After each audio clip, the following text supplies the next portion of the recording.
Welcome to Off With Their Headlines. I am your co-host, Amanda Matta, here with the do-it-all-for-you Meredith. I don't know why but you are surviving. doing it all. She's surviving. I would just like to say that these knife earrings that I purchased Oh, I love them. at a vintage festival this weekend kind of show my state of mind right now.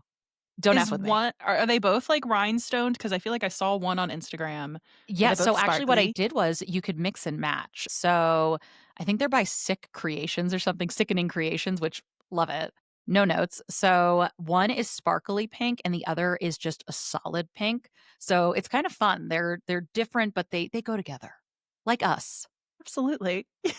We're the same thing in different fonts, I feel. Well, if you would like to see Meredith's sparkly knife earrings, she's giving a close-up to the camera. You can see that over on Patreon, where we drop video episodes for our $10 and up tier every week, right when the main feed episode drops. If you don't want to pay, that's fine. We get it. You can get the video episodes for free 1 week later over on YouTube. But speaking of our Patreon, we have a lot going on over there this month, Meredith. So much. We are starting to amp up the Patreon. This has always been the plan. And yeah, we got a lot going on. We spoke about the state visit last week, Trump's state visit. That was very fun. Well, maybe fun's not the word, but it was, we did it. It's good. It's a good conversation. And then we have another Patreon episode coming this month, too, actually. Yeah. Correct. Wait, I'm thinking about the timeline. Yes, I believe it is. Maybe next. It doesn't matter. We're serving the content. It is steaming hot. You're getting the value meal, okay? And $1 cheeseburger on the side to take home in your bag. And we're charging 90s prices, okay? Like, your bananas might be more expensive, but the Patreon isn't. And I see that some of you have taken note that if you subscribe for a year-long subscription, you save some money. So just FYI, you don't want to go month to month. You just want to lock in for the year. You get a little discount. I like that people were waiting to see if the value would be there. And clearly it is, because we have seen an uptick in the annual subscriptions, which makes my heart happy because you are in this with us, in these trenches. We are locked in, baby. What's going to be on our Patreon this week, Amanda? So this week we are discussing the highly requested topic of the Royal Rebels documentary on Netflix, which I have just finished watching. Meredith, I believe you watched it yesterday as we're recording. I did, and I was so tempted to send you so many text messages about it, and I said, I'm not going to ruin it for her, and number two, I have a child vomiting, so thoughts and prayers retroactively. Yeah, I had a lot of thoughts on it. We are going to get into it a little bit later in this episode, just our overall thoughts. But if you want the deep dive, if you want the play-by-play coverage of what went down in that documentary, you're going to have to head over to Patreon. Yeah, there are thoughts, and we are going lots of deep thoughts with it, okay? I have thoughts on everything from the soundtrack to the thesis statement put forth by both Martha Louise and Shaman Direct. A thesis statement? Tell me more. Well, I will over on the Patreon. That's damn near foreplay. But we are also working on our Patreon mailbag episode. Now, we will eventually bring this to the main feed, but it always goes out to Patreon first because that is where we source our questions. If you do still have questions you want to submit to the autumn mailbag, that is there for free for anybody who signs up for the Patreon. Look for the post with Jonathan the Tortoise in Life of a Showgirl. He's a star, baby. Context. Yes, he is. So we are going to answer one question really quick, just as a little teaser, a little preview for our fall mailbag. Meredith has not seen this question, but I did pull it this morning. Let's go. All right. So this question comes from Kristen R. Do you think it's a real possibility that the monarchy will dissolve in this generation? Or do you think it's too much a part of the British culture for them to do away with working royals? And we will both weigh in. Yeah. So my initial thought is, I think it's too hard to get rid of the monarchy. It's not just like you're like, you know what, we're done. There's a lot. There's parliament. There's a lot of things that go into it. Now, will we see a push to change what the monarchy looks like from the days of Queen Elizabeth? I think so. And I think it's just looking like that, just the way our world is changing and equity and the inequality, right, that we're seeing that is even more pronounced than ever before. Plus, Prince William's, push for a small R monarchy and a slimmed down monarchy, which could come back to bite him in the ass. Definitely, yeah. And I've always said, I think there will be a few litmus tests before we get to the point where we're doing away with the monarchy, because that's a huge jump from where we are now. I think it'll start with places like Australia, Canada, maybe holding referendums on their head of state no longer being the monarch, or Scotland wants another referendum on independence. So I think we'll see those things take Mhm. place first, and that'll be a good way to see which way the wind's blowing. I think it's absolutely possible. I don't know about this generation, because that was like the wording used in the question. But somebody asked me once, like, to pose the question in a different way, will George ever get to be the king? And like that is a big old question mark for me. Oh, really? Yeah, I don't know.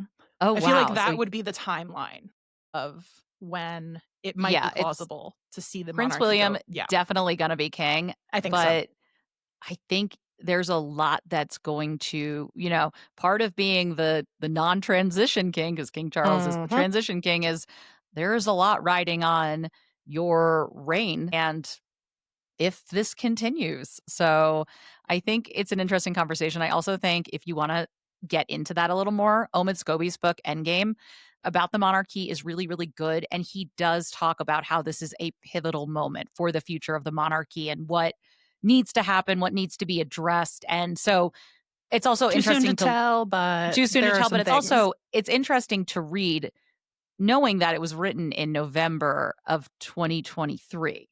Yeah, Yes. And so just looking at where we are now and what was written then. So that's if you just want a little book, I would recommend that. And Omid it's a Scobie, forever recommendation. Yeah. a beautiful, wonderful friend. My middle calls him, that guy who looks like a teenager, but he's not? I'm like, yeah, girl. Like Yeah, my middle child wants his skincare routine. that's so Yeah. funny. He is always like tight and He glowing. looks like that in person. Can It I? is unreal. That's insane. He's like a human version of a filter. It's weird walking around with him. You're like, "I don't know if I should be here. I look like a gremlin." Well, can I tell you, I'm still reading the biography of Princess Margaret, so we will have a Critics Corner update on that very soon. But the other day, I was perusing the book carts at the Midtown Scholar. They have carts outside, $3 hardcovers. Well, everything's $3 or 3 books for $10. And I found Robert Hardman's 2024 biography of King Charles III on Oh my those god, someone carts. sent me that. I was Did they sent that in the really? mail. Yeah, Ooh, and should we do it as our next read? was like, "Okay," and never read it. Yeah, Yeah, maybe we should do that for the Critics Corner. there's a couple new ones that have come out. The other one was The King by Christopher Anderson. Someone did send me that one too. Oh, no, no, no, that's the one I was That's the one you sent. have? I Okay. knew yeah, I was sent that one too, and I wasn't sure how or why or what I was supposed to do, but I think I was just like, I can't deal with this right now. I'm getting divorced or something. Something happened to you, Meredith. No, just Yeah, kidding. But story of my life. Hardman is the one who is like one of the more respected royal biographers. He does write for the Daily Mail though, so I would be interested to see what this We book is like. could maybe put that on, like, to finish by the end of the year and Ooh, talk about it. yeah, talk about it. Just So thinking about our schedules. because, like, with all of the excerpts that make it into the papers, I can never remember what book says what, like, where these claims come from. So I think I'm going to dig into that because it was $3, right? And I feel like the Yes. bookstore made a Get it, mistake putting girl. it on the carts. So yeah, A mistake? Who knows? who Who's to knows? tell? Moving right along to burying the lead, we have a little something from The Sun, and Good. it is about Meghan's Instagram. Here's the headline: Going Spare. Prince Harry is Meghan Markle's spare in marriage. Her passive aggressive post proves trouble's brewing, claims expert.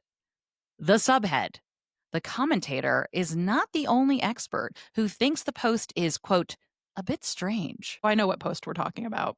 You already know. I was going to ask you I what feel like post you think. I feel like I know it's got to be Harry with bedhead, right?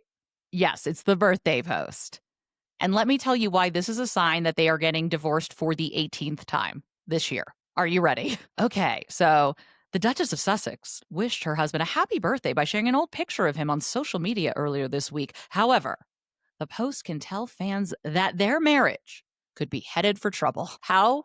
You may ask. I'm going to tell you once I scroll through 85 ads. So the picture in question is a snap of him that appears to have been taken, because we never can just say it, in September of 2015 when he took part in an RAF flight pass. And she wrote, "Oh, hi, birthday boy," which cute, like, At the time, millennial coded. this was right after Harry was coming back from the UK and then Ukraine. And there was also, she posted through as ever, like, when your man's coming back in town, and it was like pouring the rosé. So dare I say Meghan was being horny on Maine the entire Yes, day. because I'm going to say, too, someone is paying attention to what people say, and they have seen the horny, basically, Meghan gets railed by Harry content, which we is did do the an only thing I obituary can call. on. We did, because I find it so weird to I hate it. speculate about these people's sex life. They do make it hard, though, because he wrote it in his book, like, after their wedding, they needed sustenance, and now she does stuff like this, so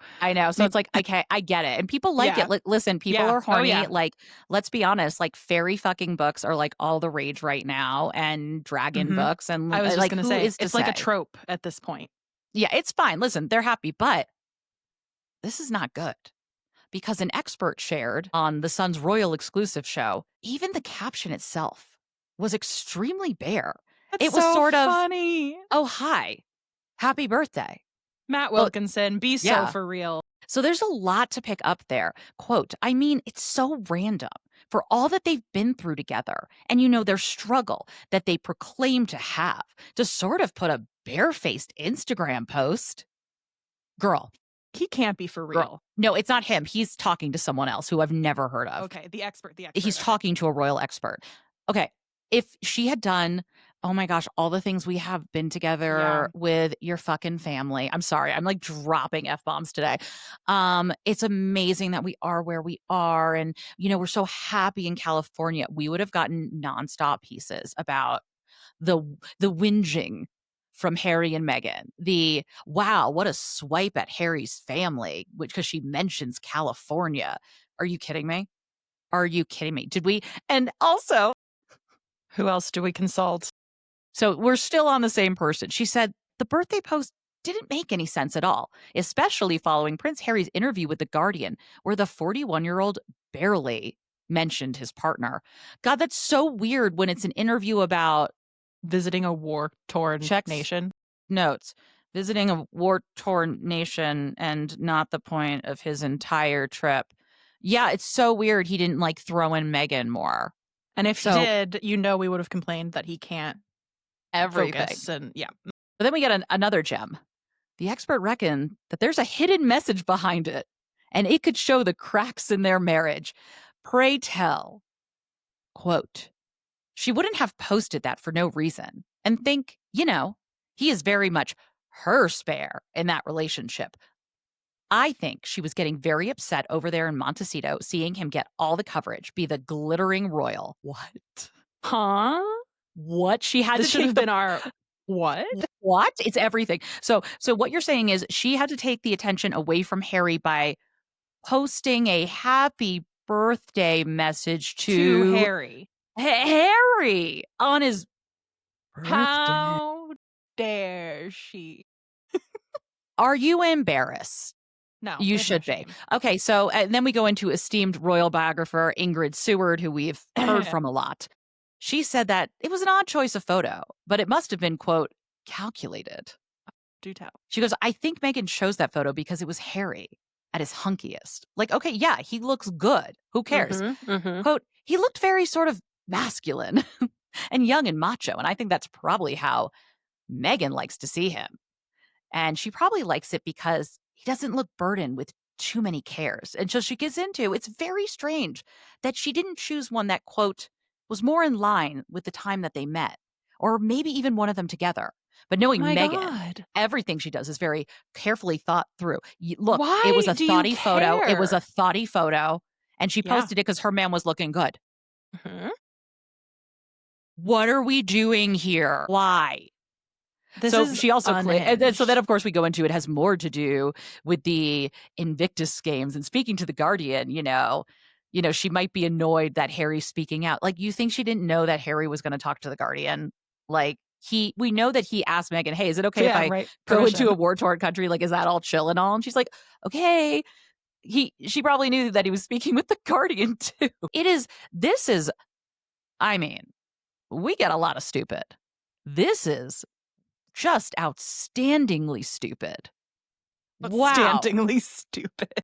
I hope that journalism degree was worth it. I have no patience for stupid today. Yeah, this is another level. And I hope they are, you know what? I do hope they are aglow with post-coital like bliss reading these articles and laughing over them. And I know that's Moving all on. right. Moving on. Yeah, that was terrible. Thank you for that. You're welcome. So, Meredith, I hope you can stop thinking about that story because it's just stupid. But what else can't you stop thinking about from this past week of royal coverage? Well. We have another Times article, the Times UK, the Sunday Times, from their Royal Rhoda editor, who I am always interested to see what she writes because she has the in with the Waleses. So if you really want to know what William and Kate are trying to push, how they're trying to center things, what they have, quote, friends close to, or a Kensington Palace source, this is who you go to. So this is a very interesting one because I'm going to tell you a spoiler. The questions that are asked are never resolved. Perfect. We forget the thesis of the actual piece. So the title, how will Prince William handle Andrew, Harry, and Trump? One of these things is not like the other. Okay, so here's the subhead. Praise for the Prince of Wales from the US president proves he has become an adept statesman. Now he needs to deal with errant family members. Are we being trolled? Errant. Are we being trolled? Okay. Are we being trolled? Adept states. What did he do really during this trip? I was going to say he looked sternly at Andrew. Come on. I know. That's the image the they use. level of reading into, like, well, you could tell William was displeased. So, but yes, also piece. this trip was not about William, which not at is all. So we talked more about Kate because she had a solo engagement with Melania. William didn't have any solo moments.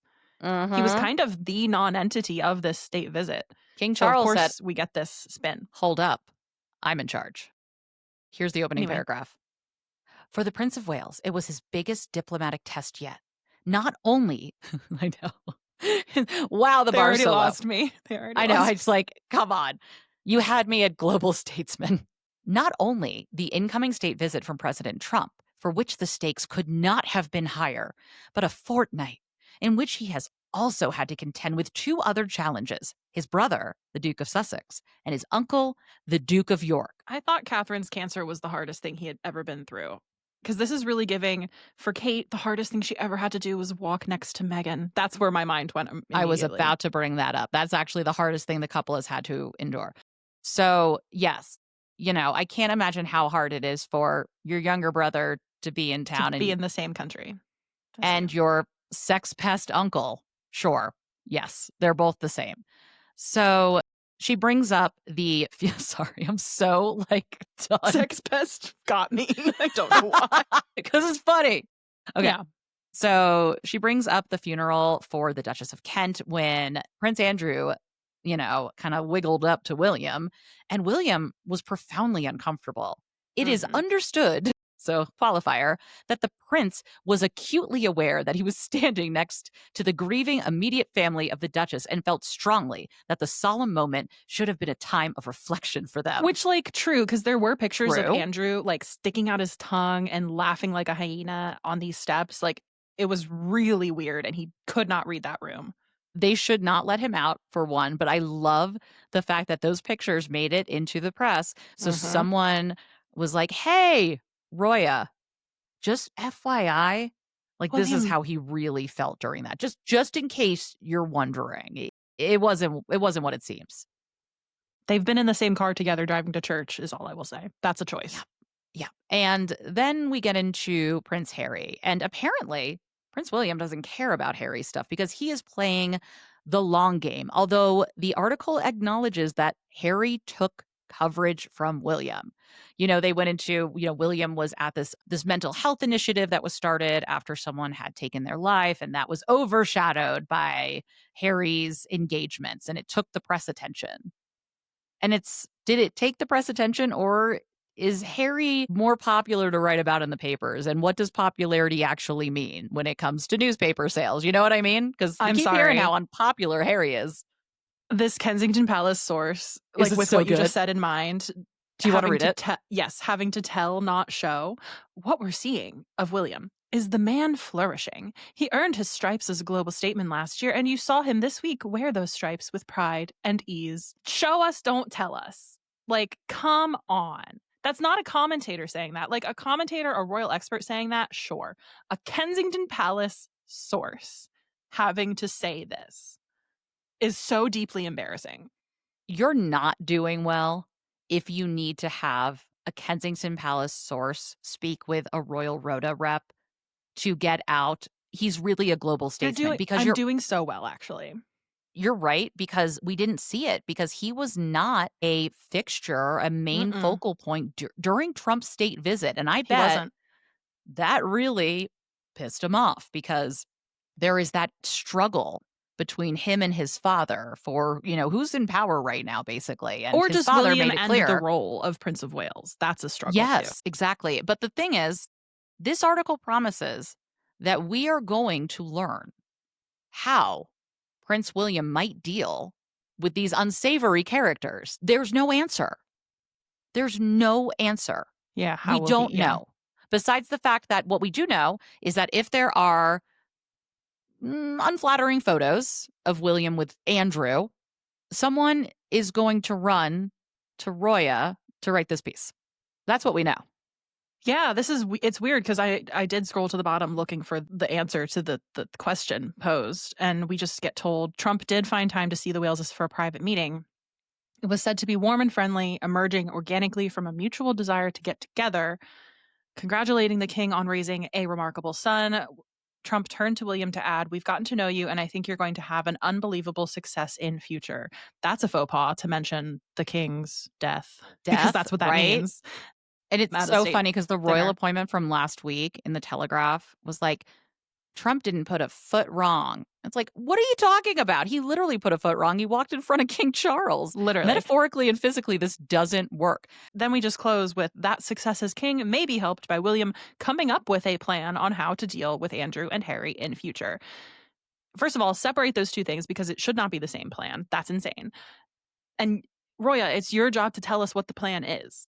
Yeah. Not to just say there is a plan. In her defense, she didn't write this headline, probably. But still, what are we doing here? Yeah. We are not delivering on what we said we were going to deliver. You also skipped my favorite line from the piece, going back to William and Andrew, and the video of them at the funeral, which, quote, was widely shared on social media as an example of William delivering a masterclass in trying to get away from someone. Like, what are we doing? Shut up. Stop it. Whatever the opposite of a festive glance is. Clearly, somebody leaked how the private Trump meeting went, right? Because we always talk about the fear is that Harry will leak, and that if he does, like his meeting with, King Charles, that is going to be the final straw. But also, can I read you something that someone commented on one of my videos, and I can't stop thinking about it? Please. So it still falls under this bucket, and it'll transition nicely. Joe Schmo said, and bravo. Perfect. Has anyone ever seen these Netflix crews that supposedly follow Harry and Meghan around? And I was like, yeah, we're so close. My gosh, what a great point. How many times do they say, just in case there are cameras around? It's not like Homer Simpson in the bushes. Cameras in the walls. They think that's what it is. Just like they thought Meghan was wearing a mic under her lapel at the Platinum Jubilee, which isn't how mics work. That's not, how fuzzy that would be. All you would hear is crinkle, crinkle, Katy Perry, David Bowie, whatever. I don't know. You couldn't use that. It's the same people that probably believe RFK Jr. when he says Tylenol, the brand name, links to autism. But, whatever. Guys, can I just please say, please do not take pregnancy advice from RFK Jr. or Donald Trump. I don't feel like I need to say that to our audience, but dear God. I can't wait for Tylenol's defamation suit because they used the brand name because Trump couldn't say acetaminophen. Okay, I will say in his defense, I once had to say acetaminophen on my college TV channel, and I had to phonetically spell it out because I kept the fact that he didn't try ahead of time. Just that's let's fair. See how we say that.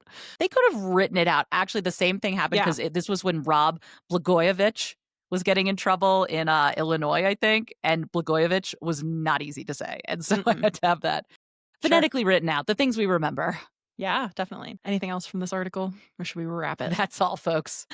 Oh my gosh. The success as king might be helped by William coming up with a is this her begging for a plan? That might be what this is. Probably. There is no plan. Okay. Speaking of Andrew, his wife, question mark, ex-wife, roommate, Fellow squatter? Sarah Ferguson was in some hot water this week. Now, as I sent this headline to Meredith first, saying like we needed to include it in the episode, it was one charity dropping her. Then it was 4 when I wrote the outline, and now it's 7. We are up 7 to 7. charities have now dropped Sarah Ferguson, Duchess of York, as patron or ambassador because of a leaked email from her to Jeffrey Epstein. So, safe to say the Epstein connection is not going away for the royals. Somebody has already tried to comment on my video being like that, well, it's Sarah, it's not the royal family. Ma'am, please. Do you know where she lives on royal property? I also need us to hold 2 things at the same time. Sarah can also have done despicable things involving Jeffrey Epstein, and so can Andrew. And they're all bad. That's what I got. It's still bad. We don't need to defend these people, I don't No, think. and to the one person that was like, your generation is too obsessed with Me Too, and what's it worth to bring this up? How does this help the victims by kicking a dead man when he's down and kicking a woman off of her charities? I have to say, a wholeheartedly F you. Yeah, like what's the point F of you that all the way to the message? sun. You did this for what?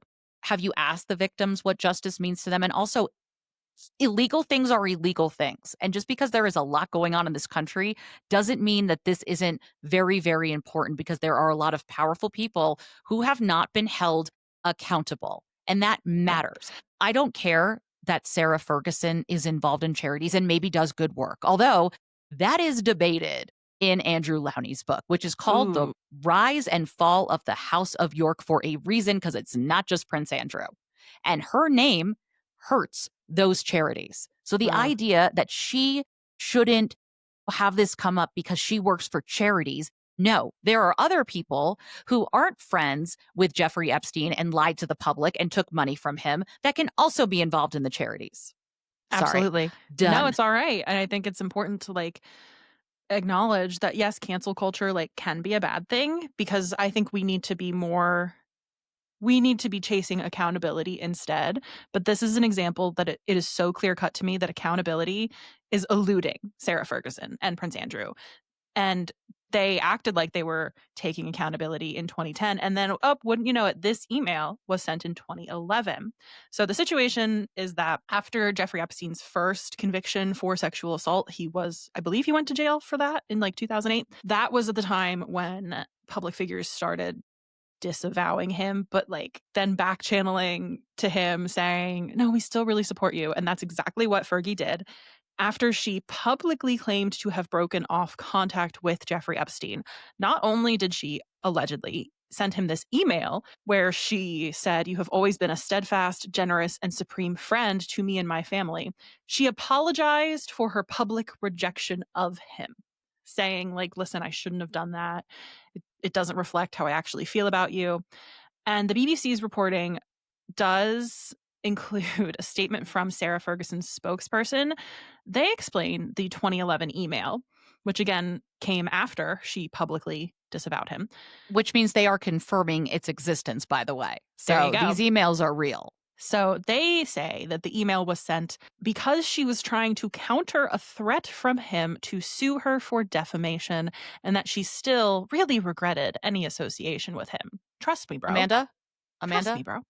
What could he have sued her for defamation over? So I think it would have been public disavowing of him coming across as defamatory.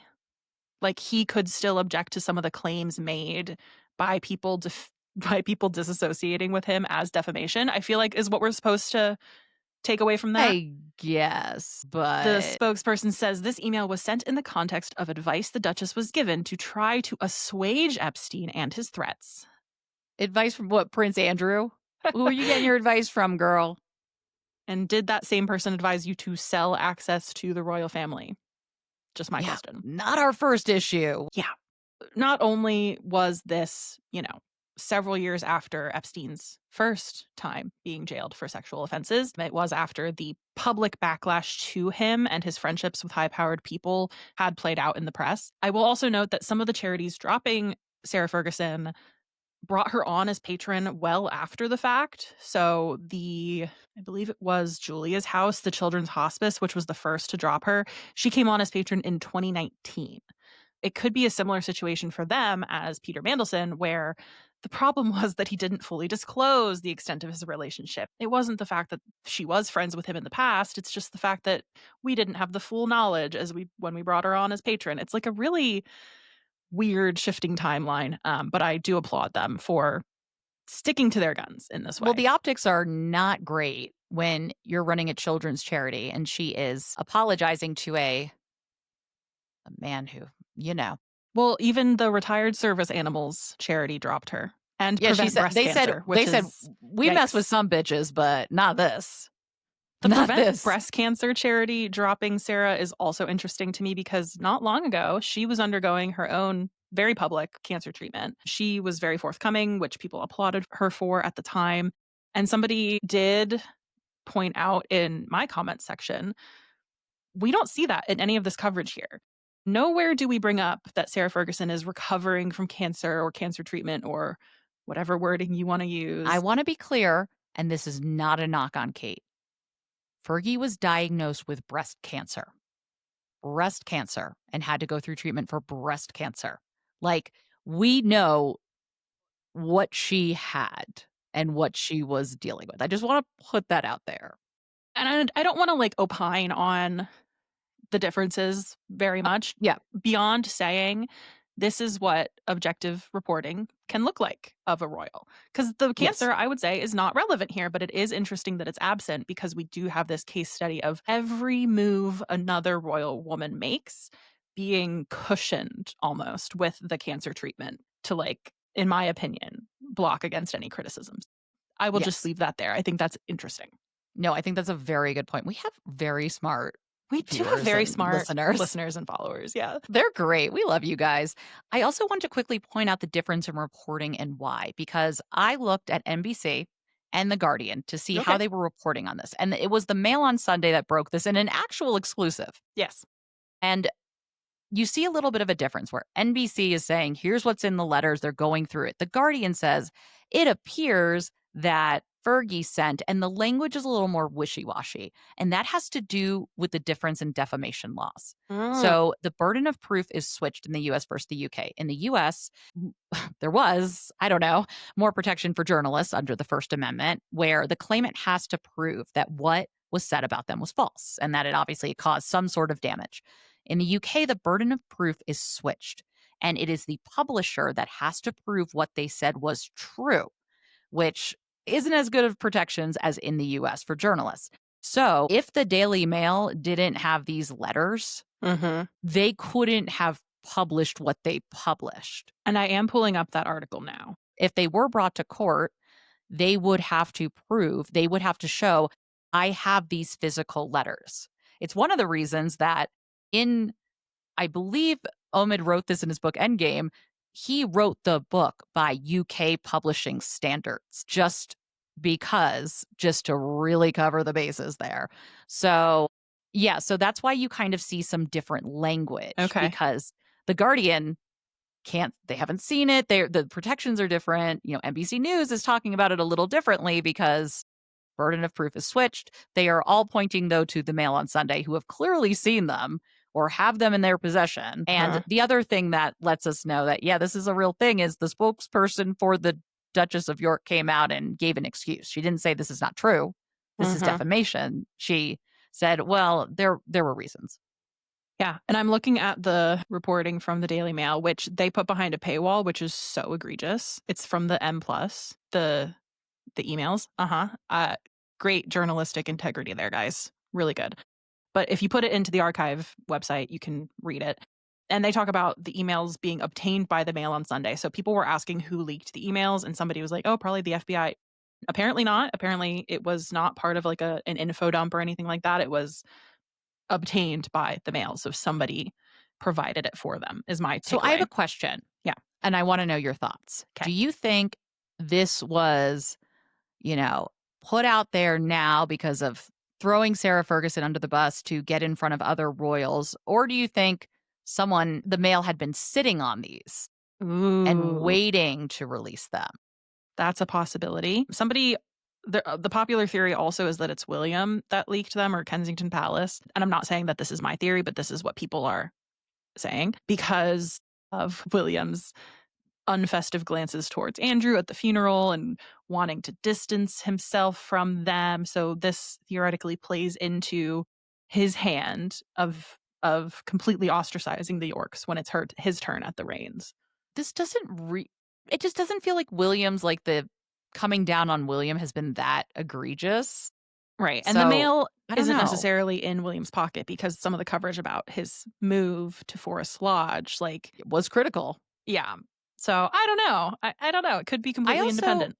I also wonder too, I mean, we're getting a lot of things are coming out now. We're getting a lot of previous emails. We're finding out some more connections. And was it just there's a lot of this going on and they're just it's kind of the topic du jour right now.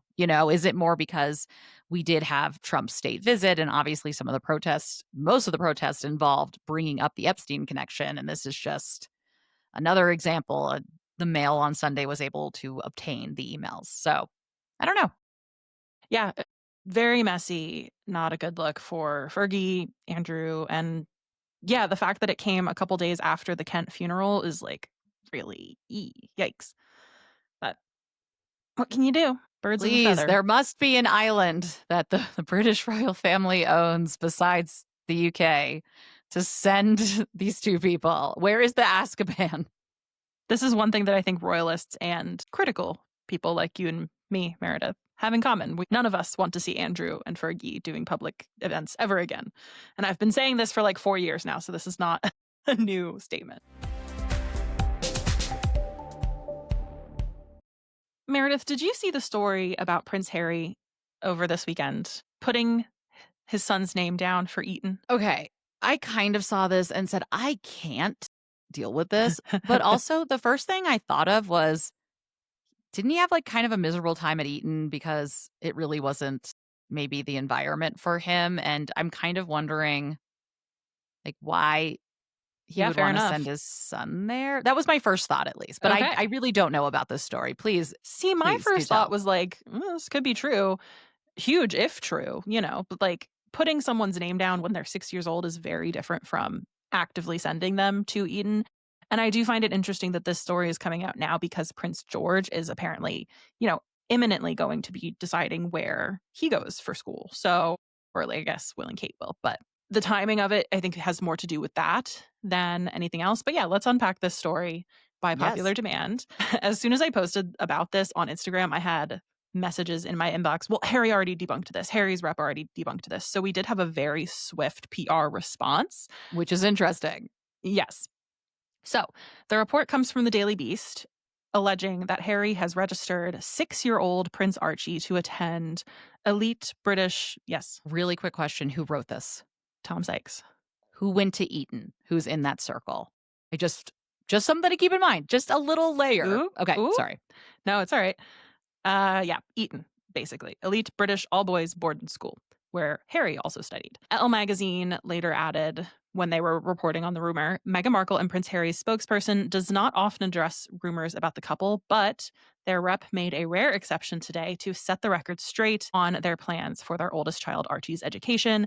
The spokesperson said, I can confirm that Prince Harry has not put Archie's name down for Eton and that the Duke has no plans to send his son to Eton. So very, very swift and firm. Not a lot of wiggle room denial there, which, yes, I would say is a rare exception for Harry and Meghan's PR about these, ostensibly made up nonsense headlines, but becoming less rare. They are becoming more willing to address these stories. So the report itself came from Tom Sykes, who mused that the background to all of this was Harry's visit to the UK last week, during which he met his father and, according to a report in the Mail, shared with the king his plans to educate his kids in the UK. So we already have reports making it to the Daily Mail about what was discussed during their meeting, which I Who find has very connections with the Daily interesting. Mail? Who has connections? King Charles and Queen Camilla. Then the British singer Joss Stone, also recently moved back to the UK, told Hello magazine about a chat she had with Harry at the Wellchild Awards. She said he asked about how we were settling back in and was generally interested in our move home. He's just very warm, down to earth as always. Maybe Harry will move back too. That would be nice. He was saying how wonderful the schools are here and how important community is for children. And the So, lack of guns and okay, so school that shootings. comes up later. It Uh-huh. does? It Okay, well, actually there we does, go. yes. So the two claims, I think, come from two old school friends of Harry. That's who Tom Sykes talked to. One exclusively told Sykes, it's no longer strictly necessary to put your kids' names down at birth, but Harry has put Archie down. It's fair to say he had mixed feelings about the school when he left, but looking back on it, he can appreciate the good. Another old school friend said, for William and Harry, Eton is really the only sensible choice when it comes to British schools because of security. There are so many high profile and politically exposed kids there that the whole school has ridiculous security provisions already. It's 7-day boarding, lots of kids fly back and forth at the beginning and end of term, so why shouldn't Archie? The school certainly wouldn't be prejudiced against him. Statistically, you have to imagine Eton would be a hell of a lot safer than an American school thanks to their gun laws. I mean, It's, yeah. can't argue with So that, the although timing of this story is so interesting in mm, all of these different ways. Harry's visit to the UK, George presumably making a choice on Eton in the next year, the gun laws being a topic of conversation once again in the States. And I want to go back to the first source who mentions it's no longer strictly necessary to put a child's name down like at birth. This used to be a practice. Families would rush to register male babies within days of being born to get a place on the list. This practice was abolished in the 90s and it was replaced by academic selection. So typically, children register around age 10. They have to take an IQ style pretest followed by the common entrance exam at age 13. I don't know. The first source said Harry has put Archie down. We don't know when that would have been. Is my but only that's a very good point. What if that's he my was just put down when he covering was all a his baby, bases. Yeah, right? And I they don't know. forgot about it.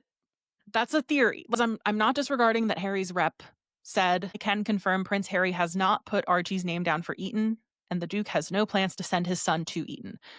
But I'm also the person who was burned by the Kate at MD Anderson reports and the subsequent denial of that, saying Kate is not currently getting treatment there.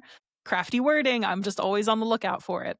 My thing is, if this statement given to Tom Sykes was true at one time, yeah, maybe he's not considering sending Archie there any longer. Maybe he's taken his name off the list. Maybe he did have plans at one time. We don't know. We It's don't true. I know. mean, Archie was there for right? They were there for at least a couple months with Archie still Yeah, as working royals, so it is right. presumable that When he was or born, sure, yeah, maybe. maybe. Also, though, another thing I wanna bring up is, like, yes, while gun violence affects everyone, and we've seen Mhm. that, I am sure in the Montecito area, there are some very exclusive private schools where some very, very, very high-end celebrities, politicians, children, etcetera, go. I wouldn't be surprised if there is some very, very selective, secure schools in that Yeah. area Well, that and might I not believe prevent everything, but you might be in I don't know. no, definitely insulated a little bit more.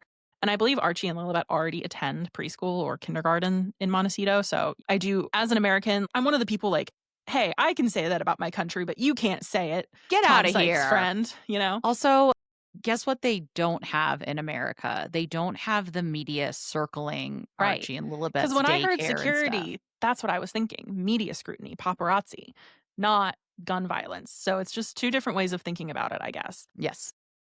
Tom Sykes does acknowledge in an update added to the running text of the story Harry's representatives have dismissed the suggestion that Archie has been formally registered. Eton Oh. College has been approached for comment. So, again, tricky wording. Mhm. That's my take on this story. I feel like I've heard the royals deny things that were true. I think there is room for nuance here, and you Yeah. have to pay attention to the wording And used. again, it could just be a situation where Sykes had these sources already on the record saying these things. And then Harry goes to the UK. meets with his dad. This report comes out about wanting his kids to go to school in Britain. Joss Stone talks about talking to him about the same thing, and boom, we have an opportunity, and Tom Sykes took it. That I think that's also could probably be the very most true. realistic Yeah, avenue to get to here. absolutely. It was Tom Sykes in the parlor room with the Eton, you know, What does their registry uniform list. even look like? I would love to know. Is it still like, hang on, I hope it's so Eton? toffee. I hope it's very turnip toffee. What is it's black? Oh no, I'm sorry, navy pinstripe pants and tailcoat, white collared shirt, and a vest. Oh my God. Iconic. Yeah. Alrighty.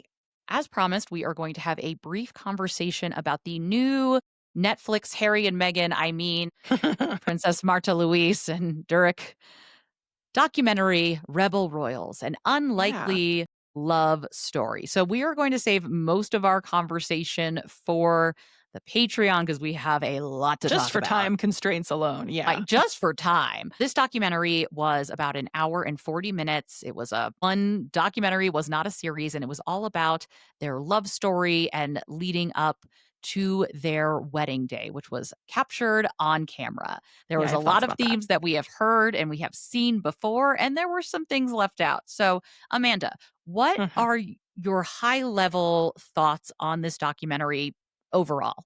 I was going into it knowing that Marta Louise and Shaman Durek are very involved in promoting it. I also got an email from the production company asking me to promote it. Me So, too. did you really?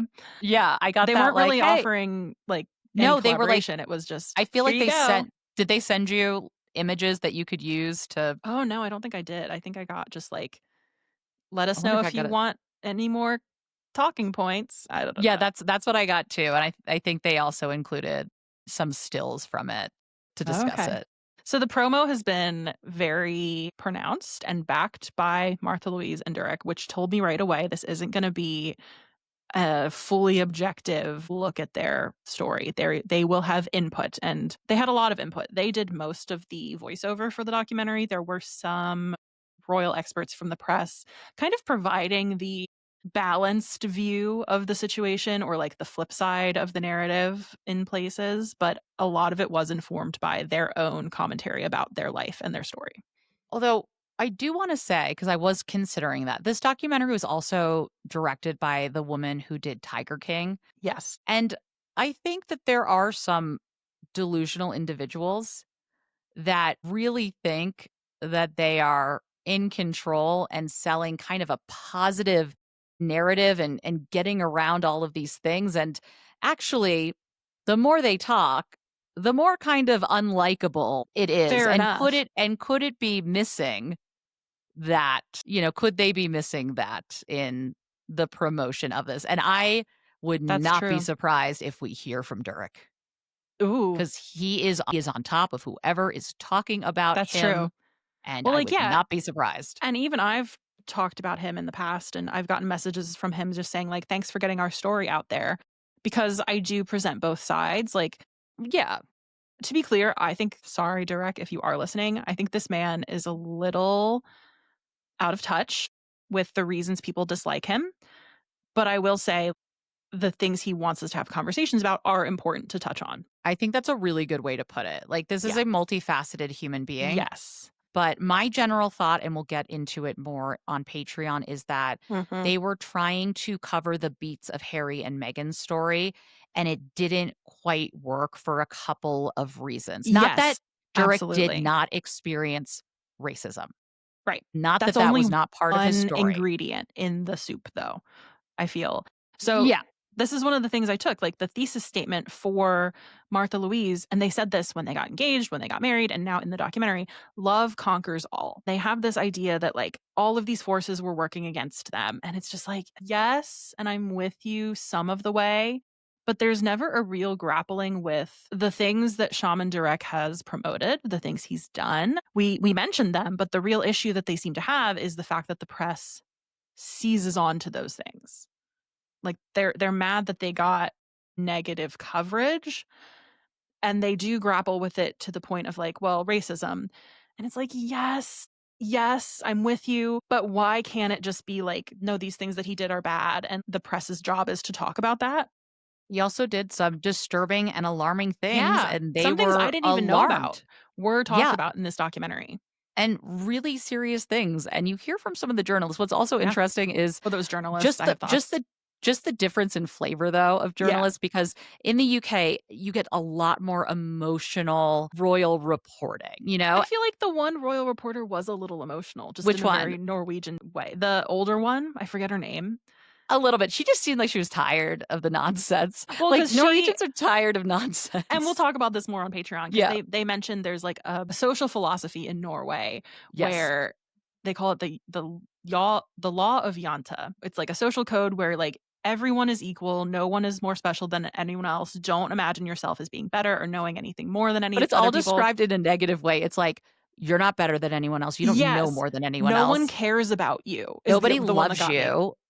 It's And like, "What?" so she's talking from this point of view, the royal reporter, and Durek calls this disgusting and he mimics throwing up because he's like, I have a huge ego. I like to shine my light. So, yes, the culture shock is there.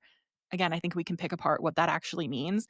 But Mhm. then the royal reporter is also talking about our attachment to the royal family is like it runs deep. And we do this to everyone running into the royal family. And a part and that got me. I wrote down, may this type of love never find me. Because she writes, we have a love hate relationship with Martha Louise because when Durek came in and she stepped back from royal duties, it meant she didn't want to represent us anymore. And I'm like, I don't think that's what that meant at all.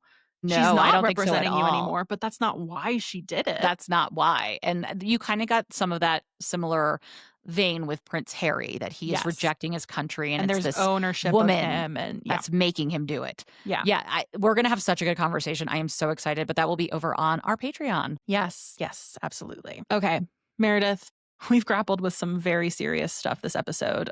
So I have much. I have a little treat for you. Please. We have noticed the Princess of Wales making a return to the pussy bow blouse this fall. Now, one ID'd fashion item was actually mislabeled a pussy bow blouse recently. It was that scarf she wore with Melania, Also, Glamour can I just ask you magazine. something very quickly? Why did Princess Anne get to go to the hot, slutty lingerie factory and not Kate? She was It's a great question. Kate would never. That's the answer. Okay, but what a great photo of Princess Anne in her So sensible good. blouse in front of all of this lingerie and Being garters and displayed. stuff. I love that they put the plaque for her visit on the wall of lingerie because she's keeping the Perfect. craft alive of British Yes, lingerie girl. Yes, manufacturing. girl. She said, "You don't know what's underneath here." Oh my Sensible bloomers, god. okay? Sorry, Anyway, Princess Kate and Anne. her sensible pussy bow blouses are in the headlines again. So, Glamour magazine boldly declared last week Kate Middleton nods to Diana in a pussy bow blouse for meeting with Melania Trump. That was a scarf, not a blouse. But today, as we're recording Tuesday, she did wear a pink pussy bow blouse to Southport to meet with the families and children who were affected by that attack last year Yes. during the Taylor Swift themed dance class. So, I wanted to zero in today on the pussy bow blouse and see if we can decipher some fashion language here. I can't wait. So, are you up on the history of the pussy bow blouse, Meredith? I know nothing. Perfect.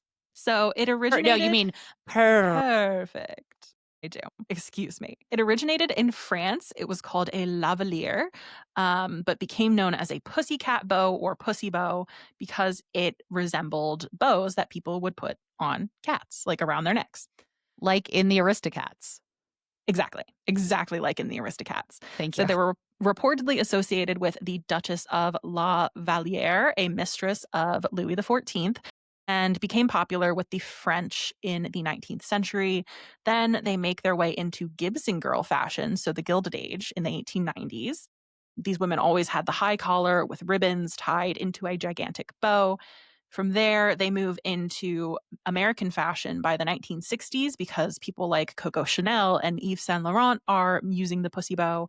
And then, of course, by the 80s, they become a key part of Margaret Thatcher's political image. She becomes prime minister in 1979, and she reportedly said she thought pussy bows were, quote, rather softening and pretty. I'm doing my best, Gillian Anderson there. I think they are straight up camp, and I love it. Yeah, sure.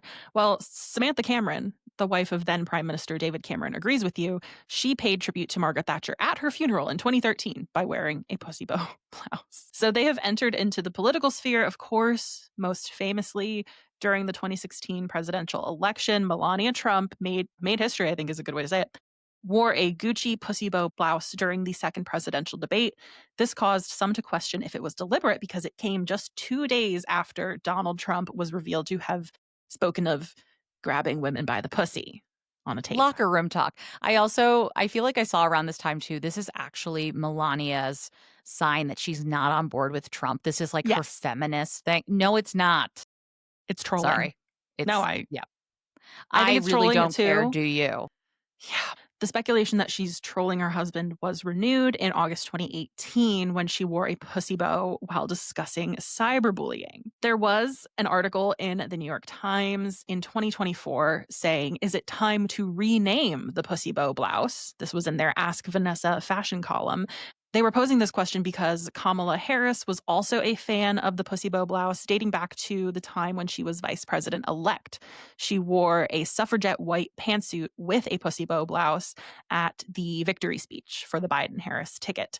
And then she continued to frequently wear pussy bow blouses during her 2024 presidential campaign, brief as it was. So the New York Times writes, suddenly, rather than suggesting the breaking of glass ceilings or cute household pets when Melania was wearing it, the blouse became freighted with symbolism, signifying a problematic marriage, the fight for power over the female anatomy, and anti-Trump resistance. God. Okay. So the New York Times in this column from 2024 is grappling with the question of the pussy bow blouse. Is it insulting or is it subversive? There was an expert quoted, Kate Strasden of Falmouth University, who says historically the pussy bow is associated with women who are starting to invade male spaces. Are you buying what they're selling? No. The golf course, the workplace, and challenge traditional dress codes. The pussy bow blouse is often paired with trousers, and it has been further suggested that there is always something subtly subversive about the pussy bow, and that it evokes defiance. Harry Styles also loves a pussy bow. He wore them Looks during great. his live on tour. He also wrote Watermelon Sugar, so, like, I don't know. Appreciates pussy. Bow blouses. But we don't know what to do with the pussy bow, right? Vanessa says, it is a weapon of the social media era, and if so, should it really be retired or should it be celebrated? History is littered with the stories of terms once seen as derogatory, reappropriated by the very interest groups they were once used against, and turned into mottos of resistance. My sense is the pussy bow blouse is reaching this stage. If the name makes you uncomfortable, you can always just call it a tie neck blouse, though it doesn't quite have the same ring. May I make a recommendation? The larger issue here is that we are unable to go, how did this originate? Where did it come from? And then go back and find out its French history and why. And the pussy bow Ultra around feminine and the way it would have been originally. cat's Yeah. neck. But nobody is willing to Google or go to the library and learn shit. So instead, we get these unnecessary think pieces from the New York Times about the subversiveness of a pussy bow. It just looks cute. Yes. And the blog Dress Like a Duchess agrees with you. I found Yes. a listicle that they wrote 10 points on the pussy bow blouse Oh my and God. why it's a great move.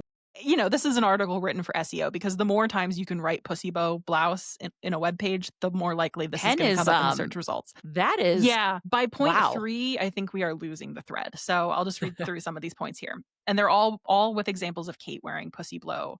Pussy blow. Now, that's a different Pussy bow blouses. Keep it in. That is the new popular drug hitting province. See, this is town the this only reason summer. she shouldn't wear them is because I have to say pussy this many times in an episode. It's great. I cannot wait for someone to do a supercut of you just saying pussy. Please don't. Is it going to be you?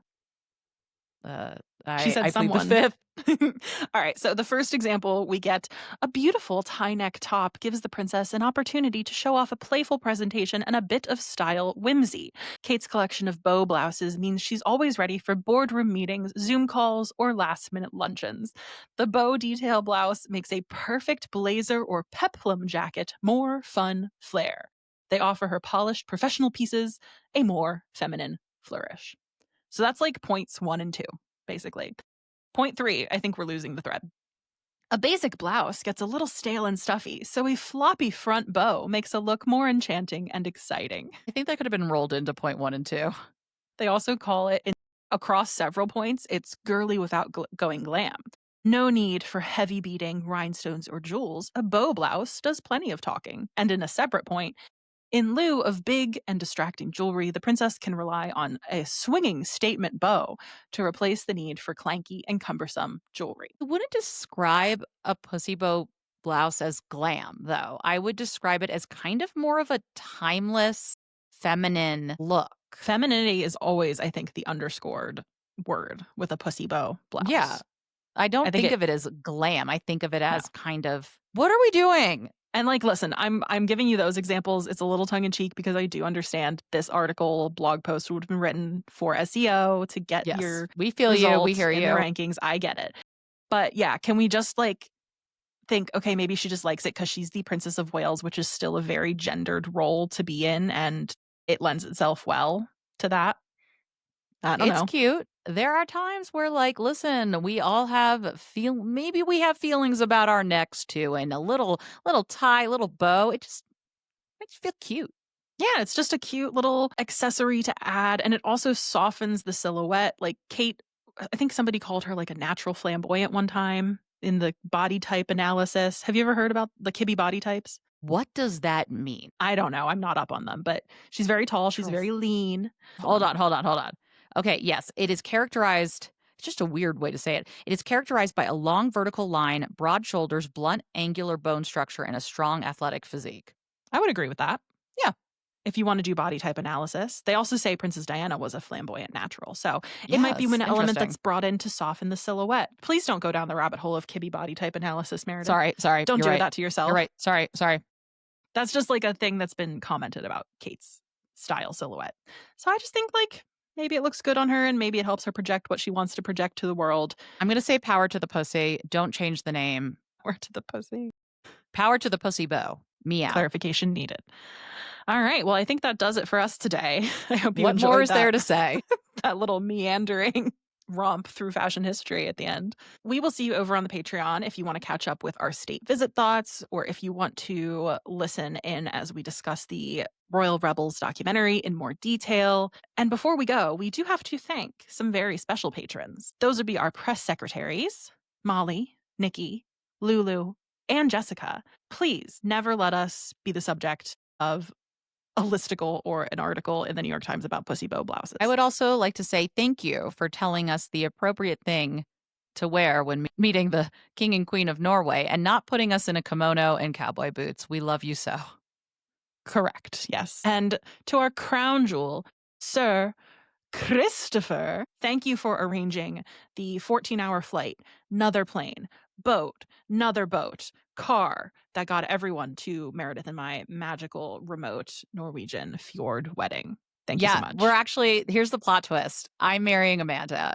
Shane was a decoy the whole time. It's just this weird man that lives next door. And we have sold the exclusive to a media outlet and a documentary company. Am I going to need to hold a sheet over you as you get to your wedding? And are you going to yell at me if I don't walk fast enough? So no, I think I want you to be the cameraman who's under the sheet with me. You know what? For you, anything. Thank you so much for listening, everybody. I'm sure we will be back next week with some more silliness, and then it's wedding time. We are going to take a week off in 2 weeks' time. I believe it's 2 weeks. It is 2 weeks. My wedding's in 2 weeks. God, I know. Dang it. Anyway, thanks for listening, and we'll see you in the next one. Bye, guys. Bye.